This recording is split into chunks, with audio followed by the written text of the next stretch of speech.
아버지 하나님, 은혜를 감사합니다. 오늘도 주님의 은혜로만 살아가는 저희들이 주의 말씀을 들음으로 주님을 찬송할 수 있는, 주님께 온전한 경배를 할 수 있는 성도들로 삼아내시는 귀하고 복된 이 하루가 되게 하실 줄로 믿습니다.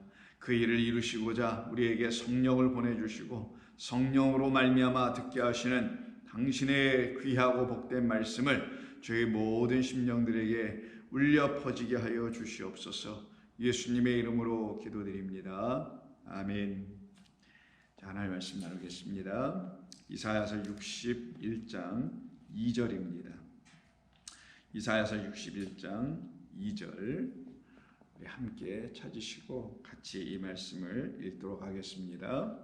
무릇 여호와의 은혜의 해와 우리 하나님의 보복의 날을 선포하여 모든 슬픈 자를 위로하되. 아멘. 자, 오늘 본문은 이사야 61장 2절입니다.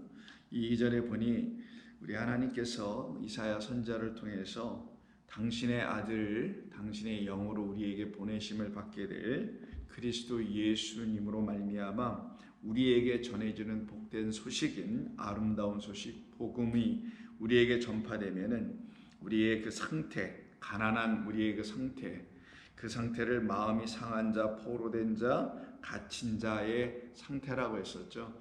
그 상태에 있었던 우리를 더 이상 상하지 않고 자유를 주시며 놓이게 하시는 하나님의 복된 말씀을 듣고 그 말씀으로 이제 더 이상 가난한 자 같아 보이나 부유한 자로 살아가게 하시는 하나님의 은혜의 해와 그리고 보복의 날을 선포하게 하실 것이라는 거예요.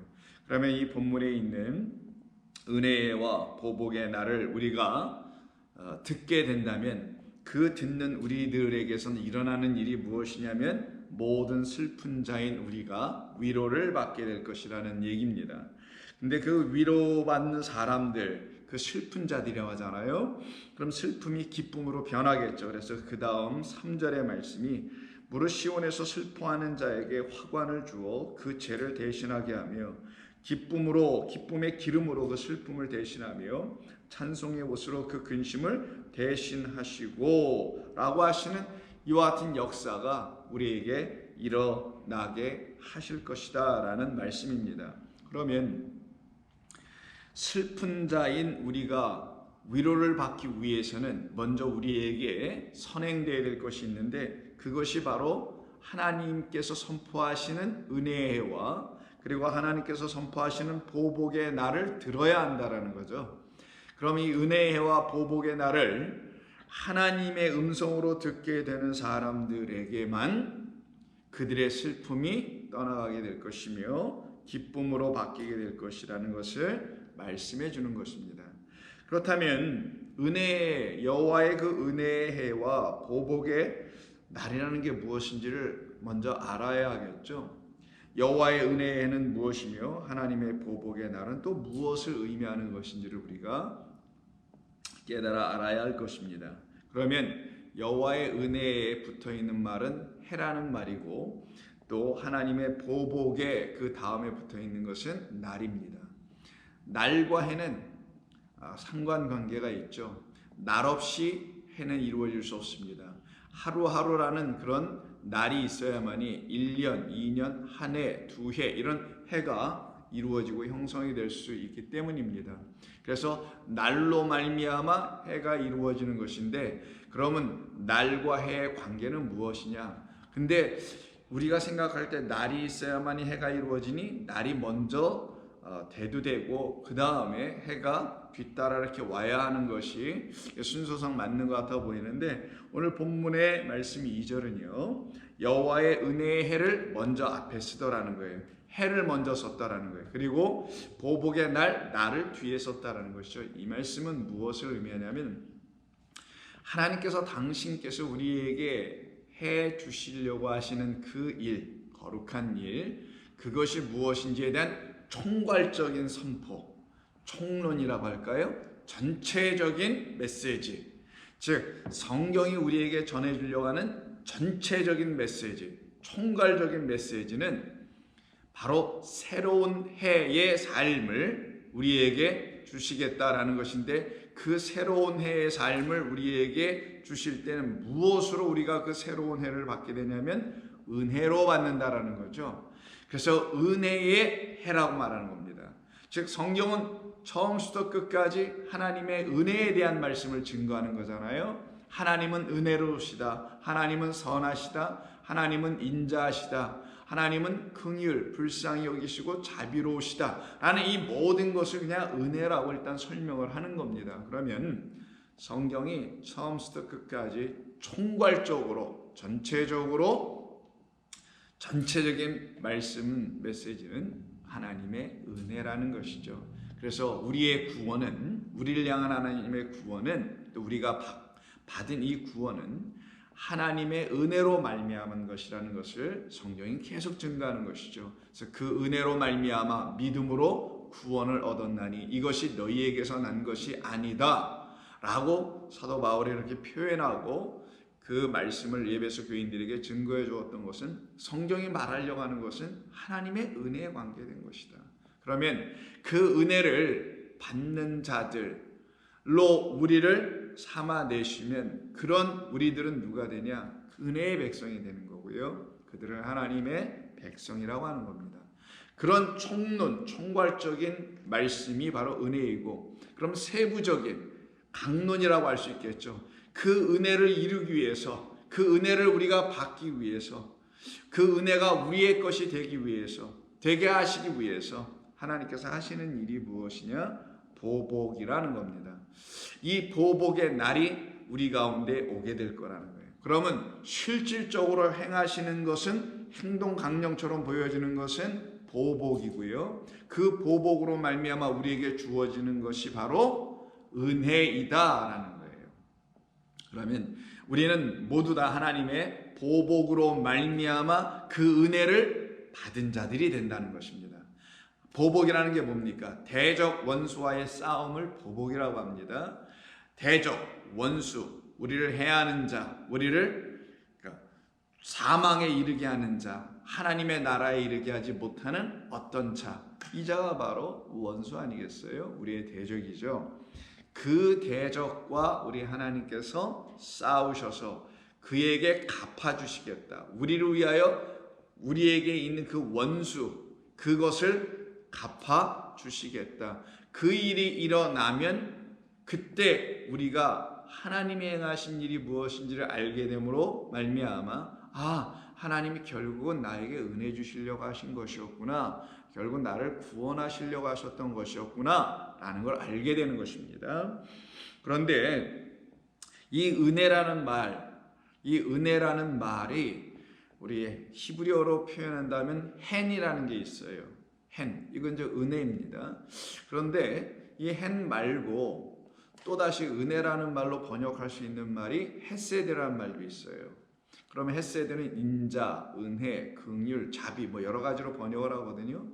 그리고 또 헨도 은혜입니다. grace라는 의미고 favor라는 의미를 갖고 있어요. 호의를 베풀다, 친절을 베풀다, 은혜를 베풀다, 도와주다, 이런 의미가 있는 겁니다. 그런데 이 본문에서 본문 61장 2절에 말하고 있는 여호와의 은혜라는 말로 번역되어 있는 그 은혜는 히브리어가 헨도 아니고 헤세드가 아닙니다.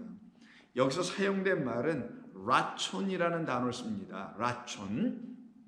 이 라촌이라는 말을 은혜로 번역을 했는데 은혜로도 번역할 수 있는 말입니다. favor라는 의미가 있기 때문에 호의, 친절, 베품 이런 의미가 있기 때문에 은혜로 번역할 수는 있습니다. 그런데 이 말의 본래적인 의미는 어디에서 사용되는 것이냐면, 이거는 제사를 드릴 때 사용되는 말이에요. 제사는 양이나 소나 염소나 이런 동물을 하나님께 희생제물로 드리죠. 그럼 드리면 하나님께서 그 제물이 합당하면 흠없고 점없는 것으로 드려지고 하나님이 명하신 그대로 드려지면은 그 제물을 하나님께서 기뻐 받으신다라는 말이 성경에 기록되어 있으면 여러분은 들어보셨을 겁니다. 하나님께서 기뻐 받으시다라고 할 때 그 기쁘게 받으시다라는 말이 라촌이에요.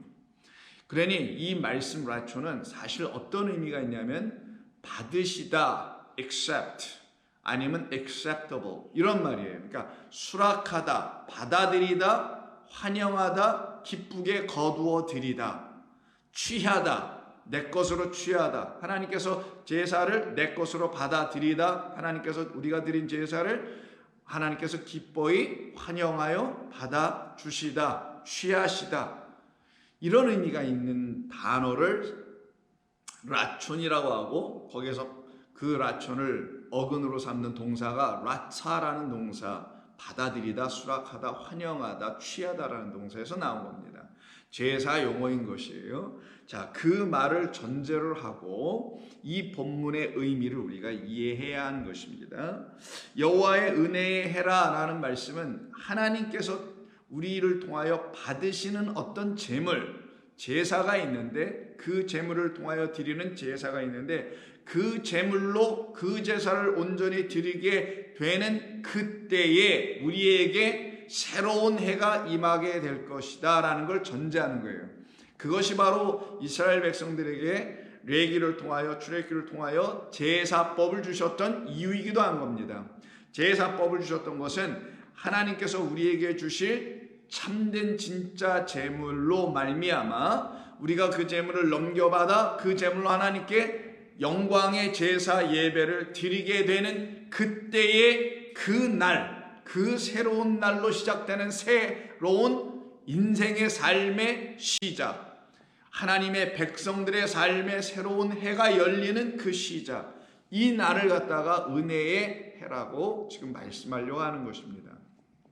그러면 이 본문 이사야 61장 1절과 2절은 특별히 여러분 아시는 바와 마찬가지로 우리 주 예수 그리스도로 말미암아 이루어지고 성취될 그런 본문 중에 하나 아니겠어요? 그래서 우리 주님께서 누가복음 4장 18절 이하에서 이 말씀을 인용하셔서 나사렛 회당에서 읽어주시잖아요. 그때 19절의 말씀이 본문 61장, 이사야 61장 2절의 말씀이에요. 이 본문 61장 2절의 말씀을 헬라어로 다시 기록된 누가복음 4장 19절을 보게 되면 다음과 같이 언급합니다. 주의 은혜의 해를 전파하게 하려 하심이라 라고 말씀합니다. 그러면 여기 누가복음 4장 19절에는 이사야 61장 2절에서 언급하고 있는 나머지 하반 부분이 그 누가복음 4장에서는 지금 언급되어 있지 않아 있어요. 그게 뭐냐면 우리 하나님의 보복의 날을 선포하여 모든 슬픈 자를 위로하고 라는 말이 지금 없어요. 어떤 말까지만 있냐면 주의 은혜의 해, 여호와의 은혜를 전파한다, 선포한다, 요 말만 지금 들어와 있습니다. 그럼 여기서 지금 빠져 있는 말은 바로 다름이 아닌 하나님의 보복의 날을 선포하여 슬픈 자를 위로한다는 말이 여기 지금 들어가 있지 않죠. 그 이유는 오늘 다 하지 못하고 아마 내일 할 것 같아 보이기도 하는데요.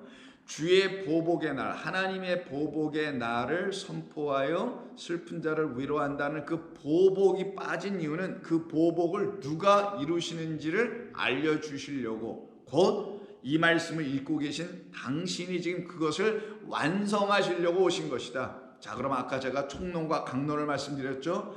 여호와의 은혜의 해, 이것은 하나님, 영원하신 아버지 하나님의 뜻과 계획, 섭리 안에 있는 아버지의 마음이었다. 그 마음을 가지고 이 땅에 하나님의 뜻을 이루기에 오신 우리 주 예수 그리스도께서 그것을 이루시는 일로 오시는데 어떻게 이루시냐? 하나님의 보복의 날이라는 그 말 안에 담겨있는 그것을 당신 그리스도 예수께서 이루심으로, 그래서 여기서는 그 말씀을 써내지 않았던, 누가복음 4장 19절에 그 말씀을 언급하지 않았던 것은 그 말씀을 이루실 이 말씀을 지금 읽어주시는 우리 주 예수님으로 말미암아 하나님의 보복의 날은 이루어지게 될 것이며, 그 보복의 날이 이루어지는 강론, 세부적인 사항들이 다 이루어지게 하는 그 일을 우리 주께서 행하심으로 여호와의 은혜가 우리 가운데 전해질 것이다 라는 측면에서 이 본문에서 19절에서는 그것이 언급되어 있지 않은 것뿐입니다. 자, 그런 이 구조적인 틀과 하나님께서 행하시는 그 모든 일들을 우리가 눈여겨본 이후에, 그리고 누가복음 4장 19절에서 헬라어로 주의 은혜의 해라는 말로 사용되는 이때 은혜가 그러면 카리스라는 은혜인가? 그게 대표적으로 은혜를 쓸 때 하는 헬라어 카리스라는 단어를 사용하게 되는데 그런 것인가 아니면은 다른 단어인가를 살펴봐야 합니다. 살펴보니 여기서 은혜라는 말은 히브리어 라촌에서 말하고 있는 그대로를 갖다 사용하게 됩니다. 그 단어가 무엇이냐? 받아들이다 그랬죠. accept 하는 거. 형용사로 말하면 acceptable. 그래서 아까 라촌은 형용사예요. 은혜할 때 명사가 아니라 받아들이는 해, 기쁘시게 받아들이는 해 이런 의미입니다.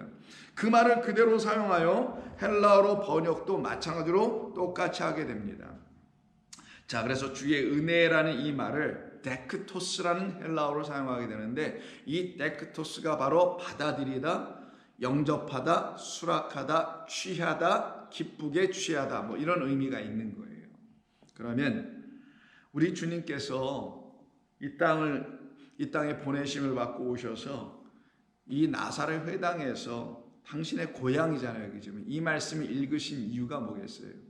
그 고향의 사람들에게 이 말씀을 전해주어 하나님의 은혜의 해가 그들 가운데 선포되고 보복의 날이 선포됨으로 말미암아 그들을 구원해 내려오신 분이 바로 당신 예수 그리스도라는 사실을 알려주기 위해서 그렇게 하신 거잖아요.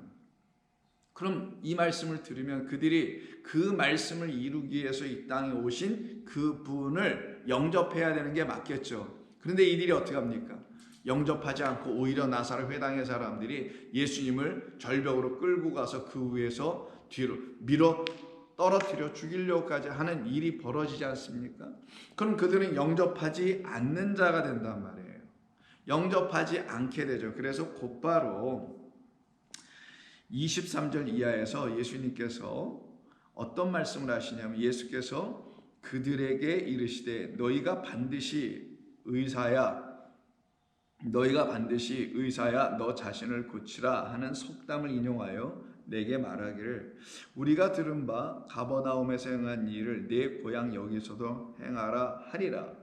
또 이르시되 내가 진실로 너희에게 이르노니 선지자가 고향에서는 환영을 받는 자가 없다. 없느니라 할 때 환영을 받는 자라는 이 환영이라는 말이 지금 우리말로는 명사로 쓰여 있거나 환영을 받다라고 하면 또 동사로 쓰여 있지만 사실 그 말은 바로 그 앞에 있는 19절에 주의 은혜에 할 때 그 은혜라고 우리말로 번역되어 있는 데코토스 받아들이는 이런 의미예요. 말입니다. 선지자는 고향에서 어느 선지자도 고향에서 받아들여진 적이 없다.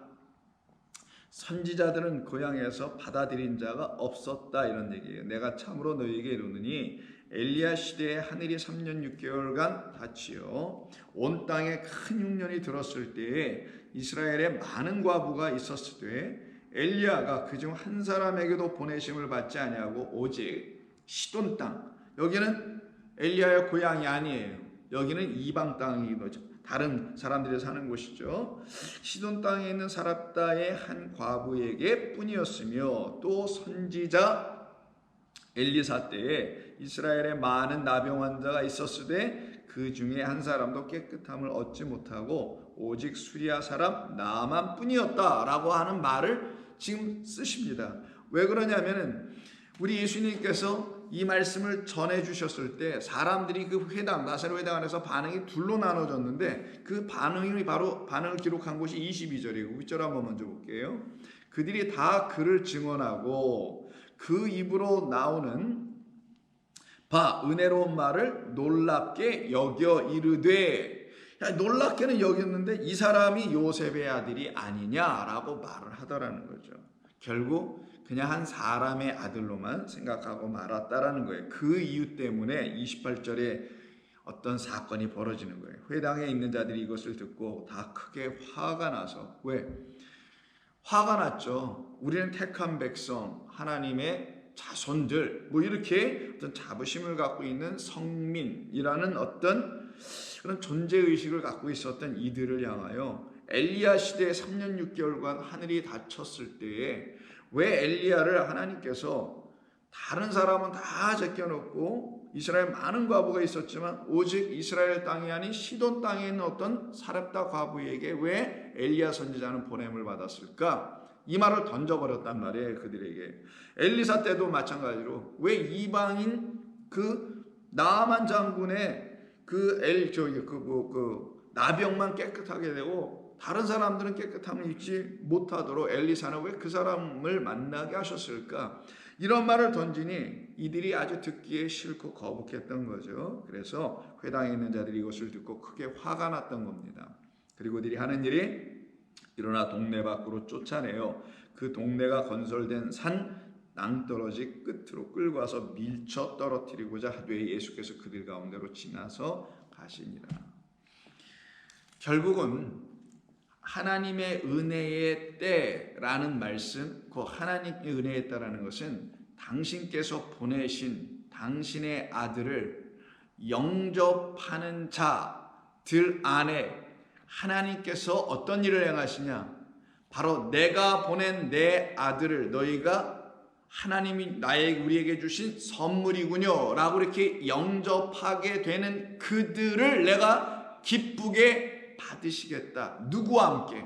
내가 보낸 나의 재물, 너희를 위하여 내가 넘겨준 나의 재물, 그 재물만 내가 기쁘게 받는데 그 재물이 너희와 지금 함께 있네. 근데 그 함께 있을 수 있게 된 것은 너희가 그를 영접했기 때문이야. 누구로? 너희를 구원할 내가 보낸 나의 선물, 내가 너희들에게 준 재물, 그 재물이 바로 이 그리스도 예수였군요 라고 깨달은 사람들은 바로 그 예수님을 영접하게 되고 받아들이게 되는 데크토스, 그 은혜를 입은 자가 된다라는 거예요. 은혜로 번역하자고요. 왜? 그 하나님께서 보내신 선물이니까. 그 선물은 우리의 수고와 공로 때문에 주시는 선물이 아니라 하나님의 은혜로 주시는 선물이거든요. 하나님의 약속 때문에 주시는 거예요. 하나님께서 당신 자신에게 맹세해 놓으신 언약 때문에 우리에게 주시는 선물인데 그거를 기쁨으로 받는 자들이 있어요. 맞아요, 하나님 그거 제게 주셔야 합니다. 그걸 난 가져야만 합니다 라고 받아들이는 그들이 하나님의 은혜를 입은 자가 될 테니, 하나님께서 보내주신 예수 그리스도를 받아들이는 자, 기쁘게 취하는 자, 하나님이 내게 주신 구원의 선물은 이분밖에 없어요 라고 기뻐 받아들이는 데크토스 하는 자, 라촌하는 자들만이 뭐다고요? 누구라고요? 하나님의 은혜의 백성이라는 거예요. 그들에게만 하나님의 은혜의 새로운 해가 열릴 거라는, 그 해는 뭐겠어요? 이 땅에서의 해가 아니죠. 이 땅에서 삶이 아니라 그건 인생이고 영생의 삶이 새로운 해로 열린다라는 걸 의미하는 거예요. 이건 다 뭐를 통해서 이루어지는 겁니까? 우리 주님이 이 땅에 오셔서 나사렛 회당에서나 가버나움에서나 모든 회당에 다니시면서 복음이라는 하나님의 나라의 그 기쁜 소식, 아름다운 소식을 전파하셨기 때문에 그 말을 들은 모든 사람들에게서 일어나는 거잖아요. 즉 복음을 들었기 때문인 거예요. 그래서 제자들을 보내고 파송하실 때에 12제자를 보내시니까 그 다음 9장에 나오는데, 그때도 어떻게 하냐? 내가 너희들을 이리 가운데로 보낸다고 말씀하시면서 그들에게 다음과 같이 말씀합니다. 9장 4절, 너희가 어느 집에 들어가든지 거기서 머물다가 또한 거기서 떠나라. 일정 시간 머물다가 내가 떠나는 것을 너희에게 알려주면 너는 떠나면 된다, 이렇게 알려주세요. 그리고서 하시는 말씀이 누구든지 너를 영접하지 아니하거든. 이 말이 데크토스의 어근인 데코마이란 단어예요. 데코마이는 영접하다, 받아들이다, 환영하다, 당신을 우리의 것으로 취할게요, 당신은 하나님이 보내주신 귀한 선물 같은 존재입니다 라고 이렇게 받아들이고 환영하는 거예요. Welcome, accept 하는 겁니다. 누구든지 너희를 영접하지 아니하거든, 하나님이 보내주신 은혜로 영접하지 아니하거든, 그 성에서 떠날 때 너희 발에서 먼지를 털어버려 그들에게 증거를 삼아라. 증거가 뭐예요? 당신들이 우리에게 준 것이 우리에게 지금 있는데 그게 먼지라는 거예요. 그럼 그들이 갖고 있었던 건 먼지였다라는 거죠. 그들이 이 제자들에게 준 건 먼지가 뭐예요? 생명 없음이잖아요. 생명 없다는 게 뭐예요? 하나님의 말씀만 생명이 있는 건데 하나님의 말씀이 없다라는 거예요. 하나님의 말씀을 갖지 못한 상태, 그런 자들이 갖고 있는 게 바로 먼지. 하나님의 말씀은 껍질로, 겉에 것은 이렇게 문자로 기록된 건 갖고는 있는데 이 말씀이 그들에게 생수가 되지 못해, 생명의 말씀 그 물이 되어 있지 못한 상태, 이 상태가 바로 먼지의 상태라는 거예요. 물 없는 상태, 생명 없는 상태, 비진리를 갖고 있다라는 걸 그들에게 보여주라는 거예요. 그때 영접하는 자, 영접하지 않는 자로 나타나는데, 영접하지 않는 자들의 상태를 보니까 먼지 상태예요. 생명 없는 상태, 물 없는 상태다라는 거예요. 그들만 우리 주 예수 그리스도를 영접하지 않더라는 거죠. 그러면 너는 거기서 떠나라 라고 말씀하십니다. 그리고 9장에서 또 말씀하세요. 9장 보시면은 어떤 말씀을 하시냐면은, 자 48절에서 이렇게 말씀합니다. 그들에게 제자들, 변론하는 제자들에게 어린아이 하나를 그들 가운데 세워놓으시고 하시는 말씀이, 누구든지 내 이름으로 이런 어린아이를 영접하면, 이게 데크토스 데코마예요. 받아들이면, 또 누구든지 나를 영접하면 곧 나를 영접함인 것이며, 또 누구든지 나를 영접하면 곧 나를 보내신 이를 영접하는 것이라 라는 말씀을 해주세요. 그러면 어린아이를 영접하는 것 나를 영접함이요, 나를 영접함이면 곧 하나님을, 나를 보내신 아버지를, 하나님을 영접하는 것이다. 이때도 주의 은혜라는 말씀을 사용하고 있는 그 단어를 사용하고 있는 거예요. 그러니 우리 주 예수 그리스도를 영접하지 아니하는 자들의 마음과 그들의 상태를 보니 무시 때문에 그래요. 무시하는 거예요. 그냥 전부 다. 누구를 무시하듯이, 어린아이를 무시하듯이, 어린아이를 놓고 제가 뭘 알겠어? 제가 무슨 힘이 있겠어? 뭐 이런 게 어린아이에 대한 어른들의 이해 아닙니까? 세상 경험 많은 사람들의 이해, 지식이 좀 있는 사람들의 이해는 바로 이 세상의 사람들, 어떤 존재들을 놓고 네가 뭘 알겠어? 뭐 이런 식의 이해, 그걸 갖다가 지금 어린아이로 지금 예수님이 설명해 주시는 것이죠. 결국 무엇이냐면 너희가 나를 어린아이처럼 취급하고 있다는 거예요. 너희의 수준과 너희 인간의 경험과 너희들의 지식의 수준에서 나를 바라보고는 나를 무지한 자, 능력 없는 자, 어린아이 같은 자, 아무런 경험이 없는 자처럼 취급하고 있다는 거예요. 그래서 너희가 나를 영접하지 못하고 있다라는 겁니다. 그걸 알려주려고 어린아이를 갖다 좀 세우는 거예요. 우리 보고 어린아이 영접하라는 그런 약자들을 영접하라 이런 얘기가 아니라, 바로 그와 같은 상태에 있던 그들의 마음과 심령의 상태가 뭐냐고요. 자만이죠. 교만이죠. 그들의 지식으로 말미암아 하나님의 진짜 지혜로 이 땅에 오신, 참지식으로 이 땅에 오신 그분은 무시하고 업신여기고 영접하지 않는 상태. 그러면 어떤 일이 벌어져요? 그들에게 그 영접이란 말은 은혜니까 하나님의 은혜가 그들에게 임하지 못하고 있다는 걸 말한다는 거예요. 그러니 영접하는 자, 곧 그의 이름을 믿는 자들에게는 하나님의 자녀가 되는 권세를 주셨다라는 그 말은 은혜 중에 은혜인 거죠. 하나님을 영접하는 자가 되는 거니까. 왜? 그 아들을 영접하는 건 곧 나를 보내시는 영접하는 것이요, 그분을 영접했다는 말의 의미는 그분이 우리에게 주시려고 하시는 데크토스, 바로 그 기쁘게 받으실 만한 존재가 우리가 비로소 됐다라는 것을 확인시켜 주는 것이니 우리에게 어찌 은혜가 아닐 수가 있겠냐고요. 여기서 사용하시는 겁니다. 이게 바로 우리 주님께서 받아 주시려고 이 땅에 오신 것인데, 하나님의 은혜를 선물로 받게 해 주시려고 이 땅에 오신 것인데, 이거를 알지 못하는 이 무지한 우리는 그를 오히려 반대하고 오히려 넘어뜨리려고 하는 자가 되더라는 거예요. 이 상태에 있는 우리에게 하나님께서 하시는 일이 뭐라고요? 은혜를 선포하며 보복의 날을 선포해 주겠다. 그럼 하나님께서는 어떻게 우리에게 그 은혜를 가르쳐 주시려고 하시는 것인가? 바로 이렇게 하십니다. 누가복음 16장을 한번 보세요. 누가복음 16장을 보시게 되면 우리 주님께서 하나의 비유를 들어서 하나님께서 왜 나를 이 땅에 보내셨는지를 가르쳐 주십니다. 그게 바로 여러분, 옳지 못한 청지기에 대한 비유죠. 자, 1절. 또한 제자들에게 이르시되 어떤 부자에게 청지기가 있는데 그가 주인의 소유를 낭비한다는 말이 그 주인에게 들린지라. 주인이 그를 불러 이르되 내가 네게 대하여 들은 이 말이 어찌 됨이냐. 내가 보던 일을 세마라.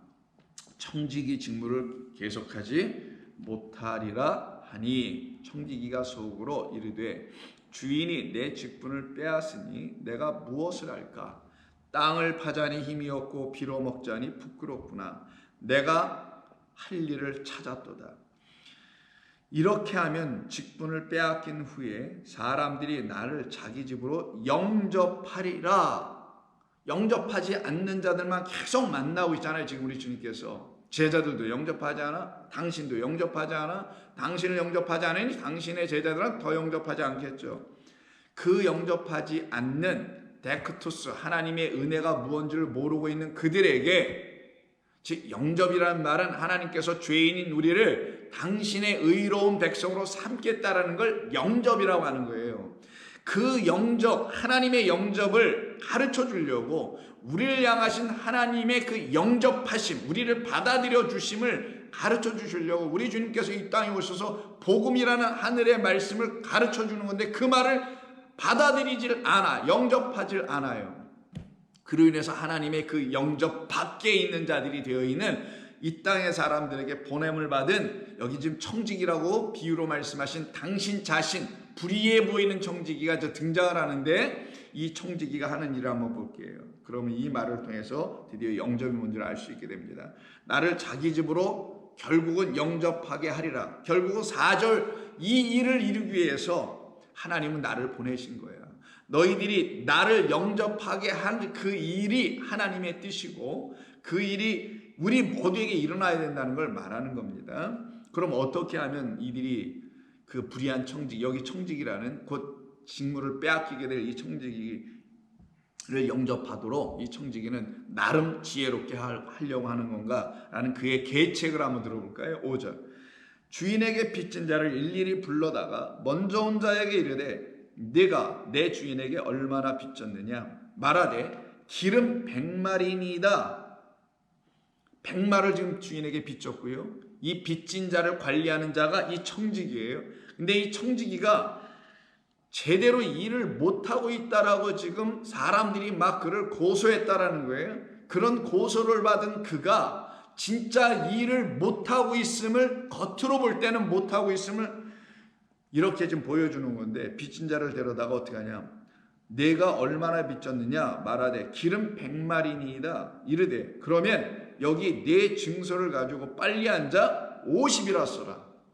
주인에게 빚진 게 100을 빚져왔는데 지금 그 빚문서를 바꿔서 50만 빚진 것으로 쓰라는 거예요. 내가 빚문서를 보니 100인데 사실은 내가 50만 빚진 걸로 내가 다시 써줄게. 왜 이렇게 쓴다고요?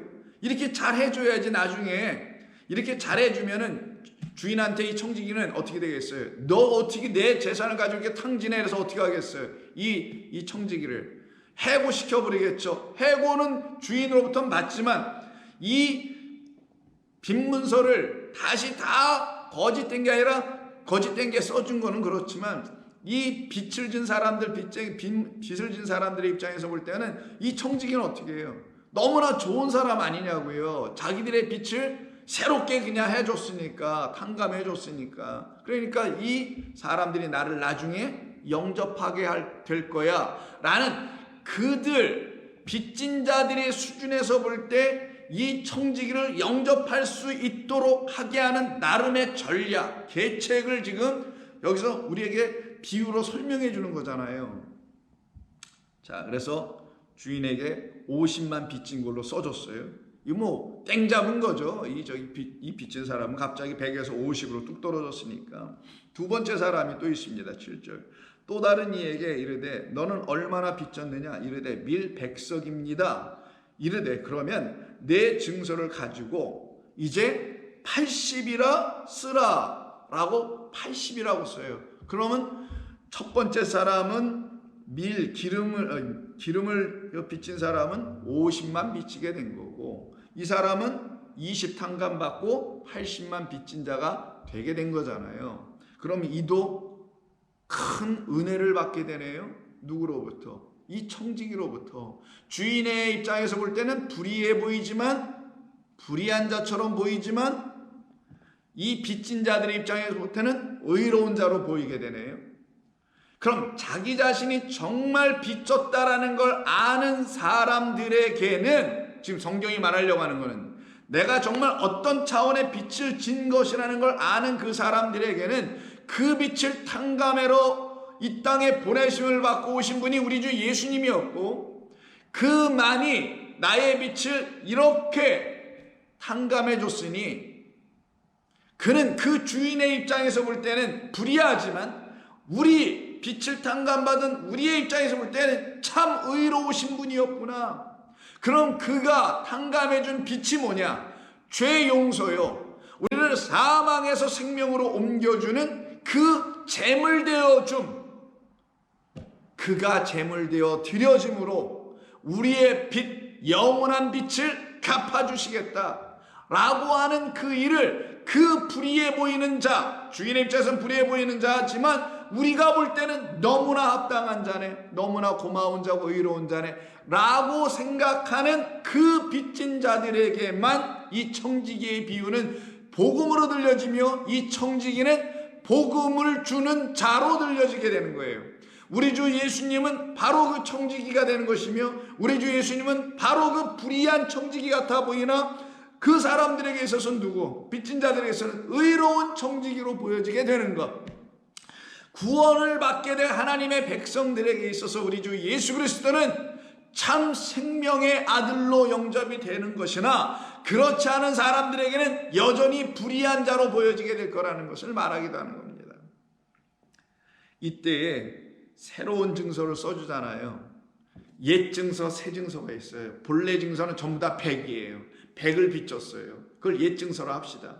본래 증서 원본은 전부 다 100이었는데 새로운 증서에는 보니까 50이라고 쓰고 80이라고 바꿔 쓰는 새로운 증서가 와요. 이건 전에도 한번 설명드렸지만 50을 쓰면 50 탕감 받았으니까 누군가 50을 탕감해 준데 그 누군가 누구예요? 여기 새롭게 쓰라고 하는 바로 이 청지기가 탕감해 주는 거잖아요. 50 탕감해서 50만 돼 있고, 80이라고 썼으니까 20 탕감해 줬다라는 거죠. 이게 바로 오병이어란 말이에요. 당신이 탕감해 주겠다. 그럼 오병이어는 생명의 떡을 먹는 거예요.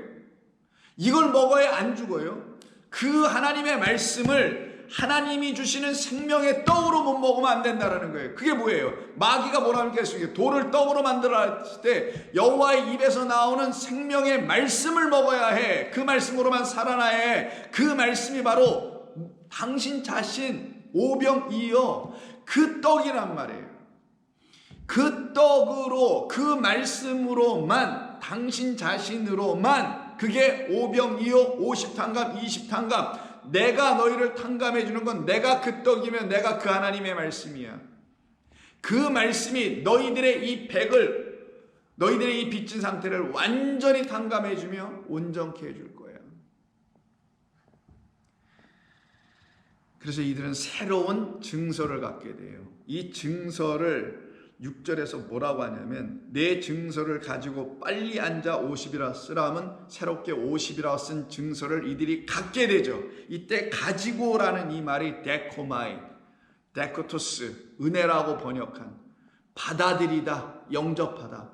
내가 너희에게 새로운 증서, 새로운 글이 써여 있는, 너 용서받은 자, 너 은혜받은 자, 너 사랑받은 자, 너 은총받은 자라고 새롭게 써주는 문서. 이 문서는 더 이상 빈 문서가 아니라 하나님의 은혜를 받았다라는 걸 알려주는 문서. 그게 뭐예요? 하나님의 말씀입니다. 이 하나님의 말씀이 내게 은혜의 말씀으로 들려지게 될 때, 이 말씀은 내가 반드시 어떻게 될 말씀, 가지고라는 데코마이, 환영하다, 받아들이다, 취하다, 내 것으로. 그것도 어떻게? 기쁘게 취하다. 내가 이걸 기쁘게 그때부터는 취하게 되는 걸 말하는 겁니다. 기쁘게 취하여 이것을 하나님이 내게 주신 생명으로 갖게 하라 라는 말씀이에요. 너 이것을 가지고 50이라서. 그럼 그가 갖게 된 건 새로운 말씀. 어떤 말씀? 오병이라는 말씀으로 받게 되는 거예요. 또 다른 게 뭡니까? 또 백석을 빚진 자에게는 80이라 썼으니 20 탕감 받은 거죠. 마찬가지입니다. 이와 같이 새롭게 하나님의 말씀을 받아들이는 사람들은 하나님의 말씀으로 하나님의 은혜를 깨달아 알게 되는 사람들은 어떻게 된다고요? 나를 그렇게 깨우쳐준 그 청지기를 어떻게 하겠어요? 영접할 것이다 라는 말이에요. 빚 갚아준다는 것은 비유고, 진짜 말씀하는 메시지 뭐예요? 그렇게 나에게 은혜를 가르쳐준, 그렇게 나를 자유케 하는, 그렇게 나에게 기쁨 소식을 주는, 더 이상 슬픈 자가 아닌, 100 이거 언제 갚어? 100 이것도 언제 갚어? 밀이든 기름이든 난 도저히 갚을 능력이 없는데 어떡하지? 땅은 계속 가물고 비는 내리지 않고 기근과 기갈 가운데 내가 어떻게 이 원금을 상환할 수 있겠어? 난 도저히 못하네 라고 하는 이 슬픈 자들을 어떻게 해요? 이 기쁜 소식으로 위로하고가 오늘 본문 아니에요. 61장 2절. 그 위로하는 말씀을 지금 이 빚진 자들에게 와서 전해주는 분 우리 주님. 그러니 이들이 어찌 그를 영접하지 아니하겠는가? 이 사실을 알게 될 때, 그래서 미리 4절부터 내가 할 일을 알았도다. 어떤 일? 탕감해 주는 일처럼 보여주는 이 이야기, 그들에게 하나님의 은혜를 가르쳐 주는 이야기, 그들에게 하나님의 말씀을 생명의 양식으로 들려질 때, 들려주게 하는 나를 그들이 영접하게 될 때는 그들이 나를 어떻게 해요? 내가 이 직분을 빼앗긴 후에, 어떤 직분? 청지기로서 이 땅에 보여지는 아들로 오는 그 직분, 바로 유대인의 왕 가시관을 쓰고 죽임을 당할 수밖에 없는 그 직분을 다 이루고 빼앗길 때에는 나를 그들이 참된 하늘의 왕, 의의 아들, 하나님의 아들로 그들이 나를 영접하게 되리라 라는 말씀인 거란 말이에요.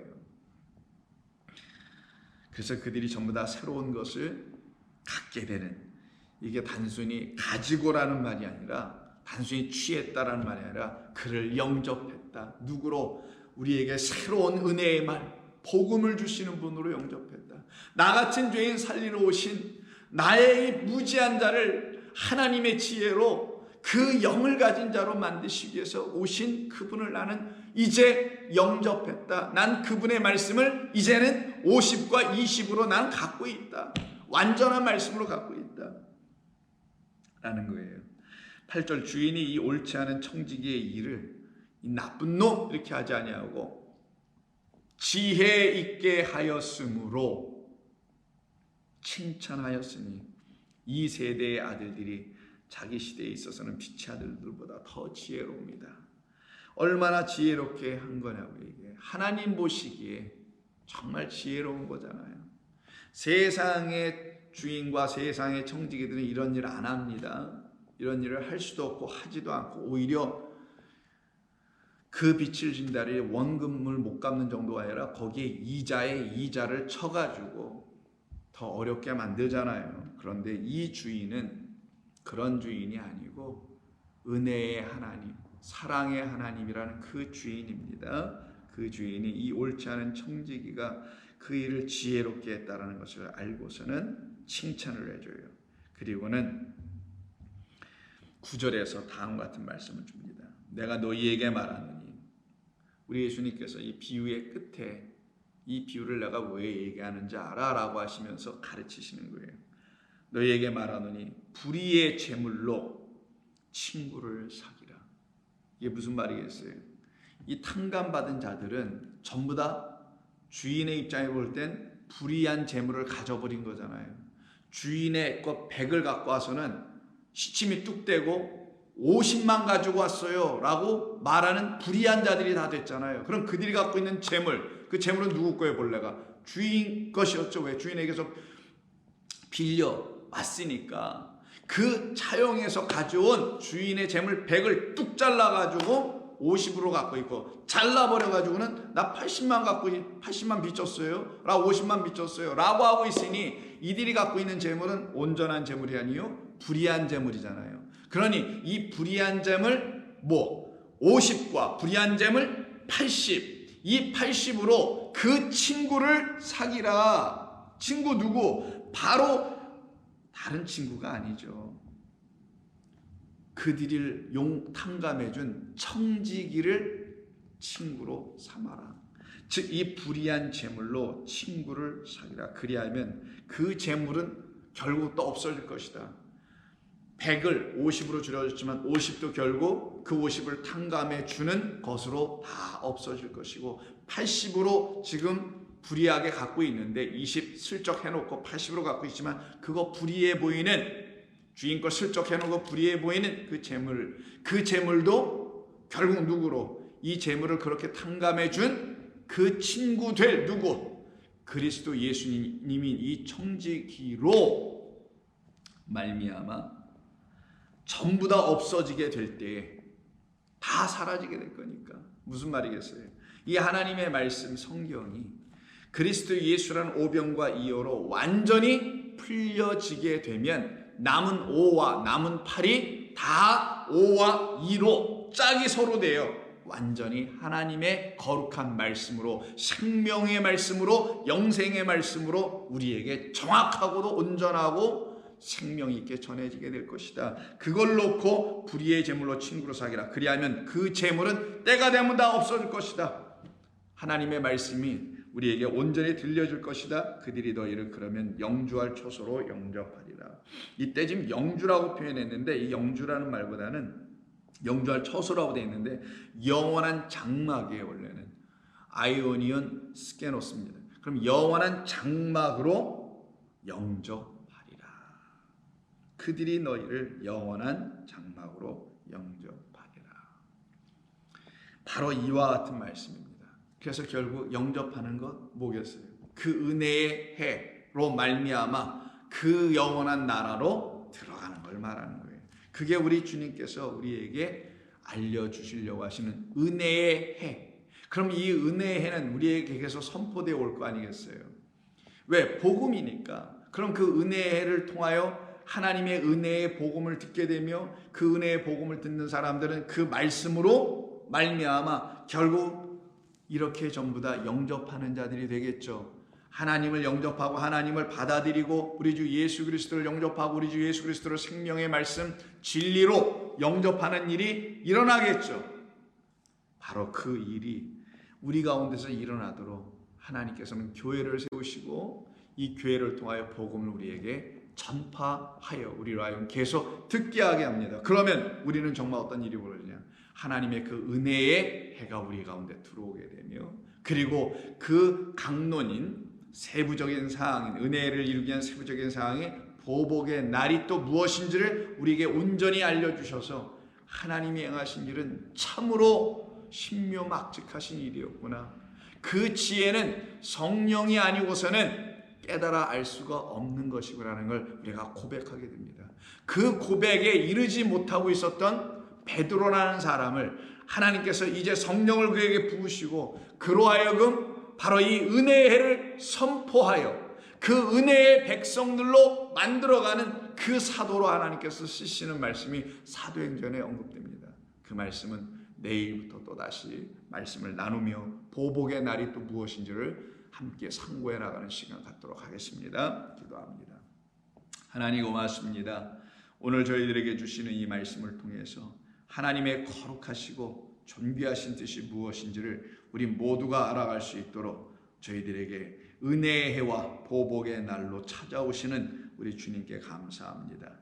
우리 주님께서 우리를 당신의 그 나라의 백성으로 영접하시고자 우리가 반드시 영접해야 할 말씀인 참되고 거룩한 진리의 말씀, 온전하고 깨끗하고 완전한 말씀인 사랑의 말씀, 은혜의 복음을 우리에게 주시고자 당신의 아들을 그 복음으로 보내주셔서 그를 하나님의 참된 말씀으로 다시 듣게 하여 주시니 우리에게 참으로 기쁨이요 감사요 영광이옵나이다. 주님, 저희들이 바로 우리 주 예수 그리스도를 이와 같이 만날 수 있도록 날마다 깨워 주시옵소서.